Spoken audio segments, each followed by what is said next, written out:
أسعد الله أوقاتكم حبايبي، وين ما تكونون رجعت وياكم اليوم بفيديو جديد ومقبلات الباذنجان اللذيذة والسهلة والسريعة. أول شي شويت الباذنجان، واختاريت الحجم اللي يكون كبير.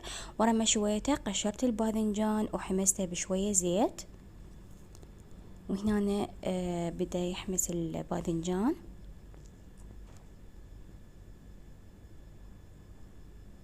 لا تنسون حبايبي اللايك والاشتراك وتفعلون زر الجرس حتى يوصلكم كل شي جديد. بدعمكم دائما أشجع وأنزل فيديوهات أكثر والكل يستفاد. هنا ثرمت طماطية وثرمت كرفس، وراح أضيفهم للباذنجان بعد ما حمسته.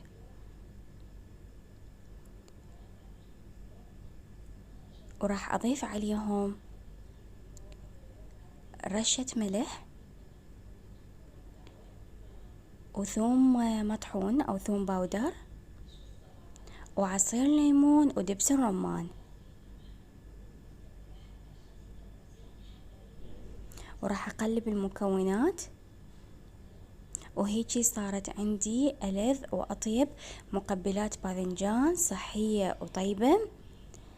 وخليتها بالحافظة، وقت ما تحبون تاكلوها تقدموها بصحن التقديم.